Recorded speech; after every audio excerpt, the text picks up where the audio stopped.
Moi, je suis la lumière du monde, dit le Seigneur. Celui qui me suit aura la lumière de la vie. Louange à toi, Seigneur Jésus.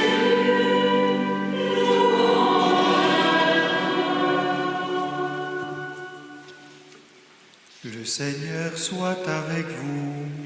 Et avec votre esprit. Évangile de Jésus-Christ selon saint Matthieu.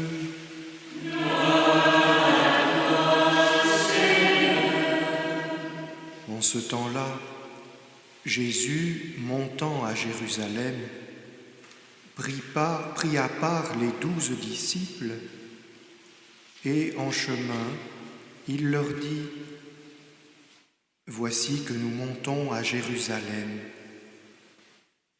Le Fils de l'homme sera livré aux grands prêtres et aux scribes. Ils le condamneront à mort et le livreront aux nations païennes pour qu'elles se moquent de lui, le flagellent et le crucifient.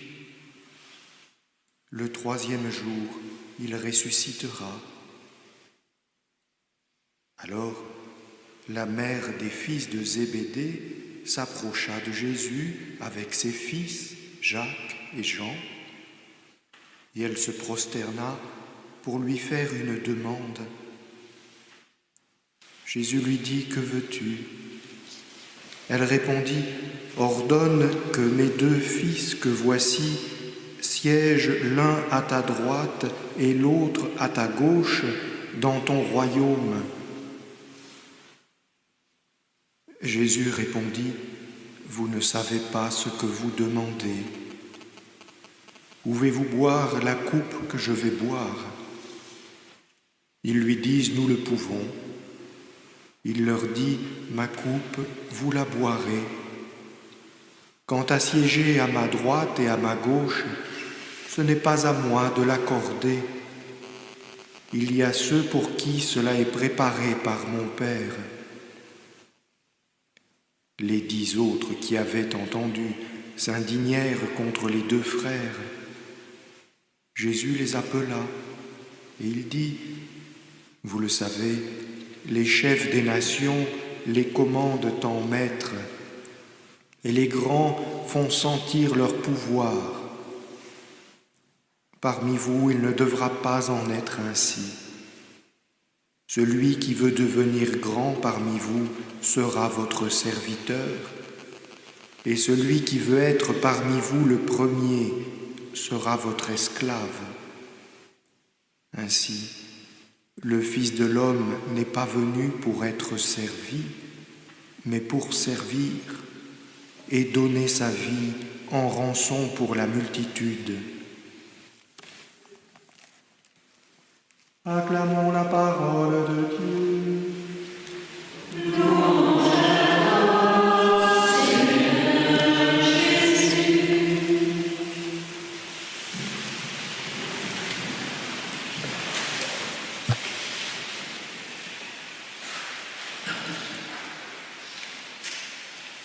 Frères et sœurs, je ne voudrais pas faire trop hâtivement le procès de Jacques et de Jean, et de leur maman aussi. On a tendance à aller un peu vite en besogne quand il s'agit de dénoncer un frère. Et on peut dire, c'est la mère qui les a poussés, c'est quand même elle qui s'est prosternée. Oui, certainement, bien sûr. Mais c'est à ses disciples que Jésus répond, « Pouvez-vous boire ?» Donc, ils sont dans l'affaire, pleinement impliqués.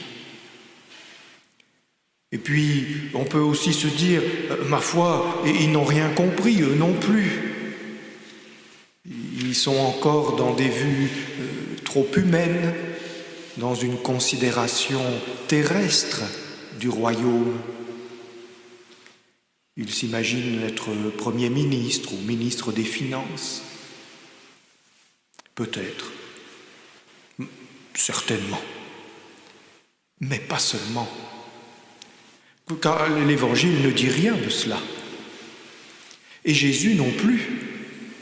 Il ne leur fait aucun reproche, il ne les renvoie pas, il ne les décourage pas, il réoriente leurs désirs. Il y avait probablement un désir spirituel. Ils percevaient mal le royaume, c'est évident, mais pas complètement. Et dans ce souci de grandeur, il faut sauvegarder cette grandeur spirituelle à laquelle ils aspirent obscurément, sans trop la comprendre et sans vraiment le savoir. Car dans l'introduction de cette méditation, il me semble important d'insister, on ne rêve pas assez de grandeur spirituelle, on manque d'ambition spirituelle. Nous sommes dans un monde où trop souvent, ou presque tout le temps, les adultes ont un caractère d'enfants gâtés et capricieux. Voilà. Qui rêve encore de changer le monde autour de lui? Je ne parle pas de construire un empire, mais d'être quelqu'un. On n'ose plus, on n'y pense plus. Parce qu'on est intéressé par la facilité, par son bénéfice immédiat. Tout nous y empêche dans notre culture, tout nous en détourne. Mais passons cela et restons auprès des apôtres. Il y a cette grandeur qui est en question, mais il y a surtout le rêve de cette grandeur. Et c'est là, sans doute, que nous avons le plus à nous remettre en question. Le rêve, l'imagination, le monde de demain, ça ira mieux demain, oh ben vous verrez. Et tout ça est complètement exacerbé par cet esprit infantile dans lequel on nous baigne et qui est saturé d'un sentiment de toute puissance. Alors du coup, on se dit demain, alors on se dit, vous verrez. Mais il n'y a que nous qui voyons, parce que ce sont des rêves. Et voilà justement ce qui fait la grande différence et ce qui permet d'entrer de plein pied dans l'annonce que fait Jésus de son martyre et du martyre de ses disciples. La coupe que je vais boire, la coupe, vous y boirez. Et Jésus ne parle pas d'avenir, les verbes sont au futur, c'est entendu. Mais Jésus ne travaille pas à la connaissance de son avenir à partir de son imaginaire. Jésus connaît le présent parce qu'il l'habite et parce qu'il a lu. Il habite les Écritures, il les lit, il les connaît, il les laisse l'éclairer. Aujourd'hui encore, nous avons du mal à comprendre ce que peut être l'esprit de prophétie ou ce que pouvait être le rôle de prophète comme Jérémie que nous avons entendu dans la lecture. Il ne s'agit pas de prévoir l'avenir. Il ne s'agit pas d'annoncer comment les choses vont se passer, mais de comprendre le présent dans lequel on vit à la lumière de l'Écriture. De discerner celui qui est présent à nos côtés et qui agit, parce qu'il est là. Et le drame des apôtres qui viennent interroger Jésus, notre propre drame en réalité, c'est que nous investissons si puissamment notre imaginaire qu'il ne nous permet plus de bien comprendre le présent. La juxtaposition est éloquente. D'abord, Jésus annonce sa passion, ensuite, les disciples viennent demander une promotion.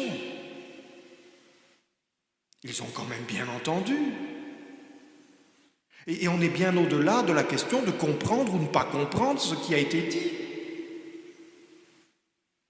Ils ont compris qu'il allait se passer des choses qui allaient au final revenir pour servir leur projet. Donc le premier lieu de conversion, le plus essentiel, surtout si on s'inquiète pour l'avenir, c'est de s'ouvrir à celui qui est présent. Et au plus on le côtoie, au mieux on le fréquente, au plus on se connaît, au mieux on sait ce qui nous attend. Et quand Jésus scrute les Écritures, il trouve sa coupe. Il voit notre coupe. Et il apprend à désirer cette coupe, car il n'y en a qu'une. C'est à la sienne que nous boirons. Et c'est ainsi qu'on peut se présenter devant le monde qui vient, face aux événements qui arrivent, en étant fermement ancré dans le réel, étant entendu que Dieu seul est réel. Voilà, frères et sœurs, l'itinéraire, probablement le seul de tout carême. Quitter la sphère du virtuel, renoncer à se laisser guider et impressionner par l'imaginaire que nous entretenons, à notre insu le plus souvent, et laisser l'Écriture nous ramener à ce que nous sommes, à ce que nous sommes appelés à être. Et une fois qu'on en est là, alors les choses sérieuses commencent. On peut enfin se mettre au travail. C'était déjà un travail que d'en arriver là, je le concède. Mais les choses sérieuses commencent parce qu'il va falloir changer notre manière de penser. Non pas ajuster nos prétentions, changer d'attitude par rapport à Jésus. Tous, on doit passer par là, tous. On se souvient de Pierre au soir de la Seine, engagé généreusement pour la grandeur du Christ. C'est à Jésus qu'il pense avant tout et à sa grandeur à lui. C'est déjà mieux que Jacques et Jean. Et quand il voit le Seigneur s'agenouiller pour le servir, quand il voit le premier d'entre eux se faire leur esclave, Pierre le repousse. « Ah ben non, pas comme ça. Je veux bien que tu sois grand, mais à ma manière. Celle que je perçois, celle que je comprends. » Il y a donc là un renoncement qui va jusqu'au bout du détachement, parce que c'est le détachement le plus intime et le plus douloureux qui soit, celui de renoncer à son autonomie. Ça y est, je l'ai dit, ça fait mal, mais il faut y arriver. Dans le fond, c'est ça qui nous retient. On espère bien s'en sortir tout seul. On ne refuse pas un coup de main, mais de là à accepter d'être sauvé. On comprend qu'on est mal embarqué, mais de là à suivre aveuglément un capitaine qui dort dans la tempête.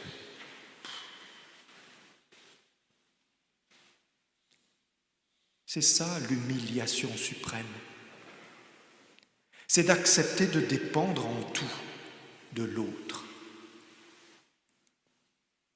Et là, on touche le concret. Là, quand on en arrive à cette question-là, il n'y a plus moyen de se faire des illusions. On est dans le réel. Nous sommes dépendants en tout et pour tout.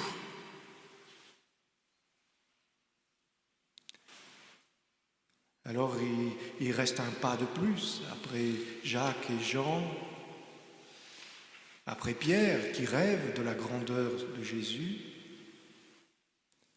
Il nous reste évidemment Saint Joseph. Lui, il ne rêve pas de la grandeur de Jésus, mais il la désire. Il ne rêve d'aucune grandeur pour lui-même.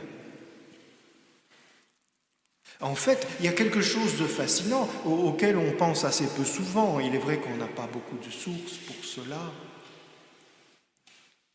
C'est sa recherche éperdue de la petitesse. Vous voyez, c'est quand même Joseph, fils de David. Ça claque sur la carte d'identité. Et là, nous trouvons dans cet évangile Jésus qui rappelle les circonstances, qui dit aux apôtres « Nous montons vers Jérusalem ». Mais Joseph avait bien compris ce que représentait Jérusalem. Il n'a jamais été question pour lui d'aller s'y établir. Il aurait pu.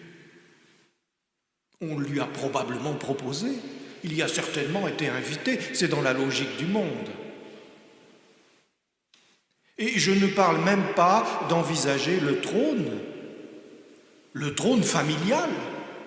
Joseph, fils de David, roi de Jérusalem. C'est quand même une bonne manière que de rendre à Dieu sa première place. Lui, Joseph, l'homme juste. Est-ce qu'on n'attend pas d'un roi avant tout qu'il soit juste ? Il y avait sa naissance, certainement, mais ses qualités, bien plus évidemment. Il avait largement de quoi rivaliser avec la justice de Salomon. Il y aurait eu du monde derrière lui. Mais qu'a-t-il fait ? Est-il resté à Bethléem, dans son village ? Le village de David, son père, ça aurait été pas mal. C'est un bel enseignement en soi, parce que c'est le village de David, le petit pâtre. Renoncer à la grandeur de la cité de David et comprendre que le Messie vient à nous comme un berger. Mais non. C'était encore trop pour Joseph. C'est même plus de la fascination, c'est de l'obsession. Même Bethléem, partout, c'était trop pour lui. Ces quartiers de noblesse resplendissaient à chaque coin de rue. C'était pas possible pour lui. Oui, mais enfin, plus petit que Bethléem, il faut mettre de la volonté quand même. Oh, si. On peut trouver pire. On peut trouver plus loin. Pensez à Nazareth, par exemple. Joseph est versé dans les Écritures, il sait ce que c'est que Nazareth. Que peut-il sortir de bon de Nazareth ? Eh bien justement, raison de plus pour y aller. Cette fascination, cette recherche pour tout ce qui n'est rien. C'est le témoignage d'une profonde compréhension de ce qu'est l'homme, de ce que nous sommes. Et c'est là qu'il est allé s'établir, au carrefour des nations, dans un endroit qui n'était rien, dont on n'attendait rien et qui ne pouvait rien. Alors quand on en arrive là dans la vie spirituelle, ça devient sérieux. Parce qu'enfin, Dieu peut tout. Que quand l'homme accepte de se contenter du possible, enfin l'impossible revient à Dieu. Et le Verbe s'est fait chair. Oh. Ah, comment vous allez imaginer ça ? Donc, vous voyez, cette notion de grandeur, finalement, peu importe les débats de la bonne grandeur, de la petite grandeur, de rêver de grandeur ou de se contenter, non. Non. C'est d'entrer à l'école de Saint Joseph et qui dit « il n'y a que Dieu ». Oh, on peut compléter les phrases aussi longtemps qu'on veut et faire des litanies magnifiques. Il n'y a que Dieu qui soit grand.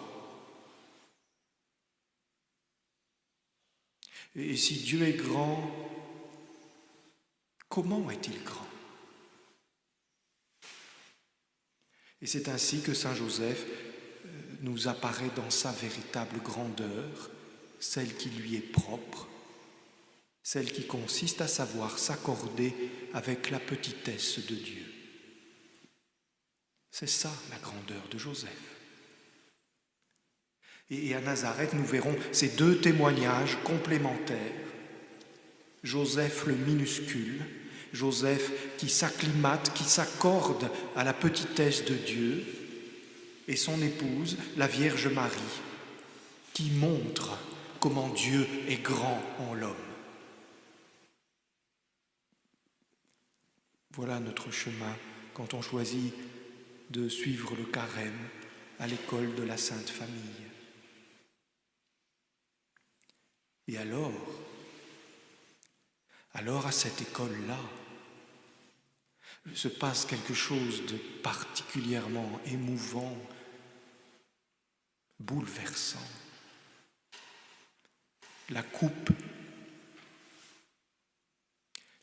des Écritures, la coupe que Jésus a reconnue, elle nous apparaît.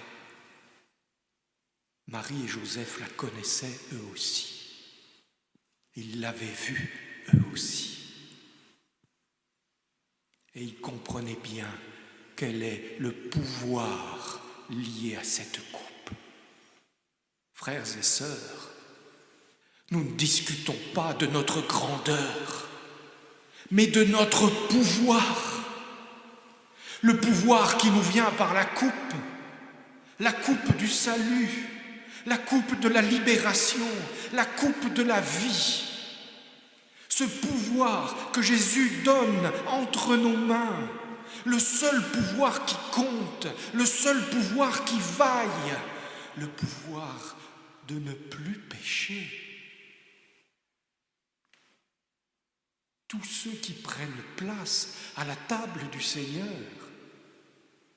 tous ceux qui accueillent le pain rompu et le sang versé, reçoivent ce pouvoir inouï de ne jamais plus pécher. Qui va s'en emparer? Qui va le prendre au sérieux?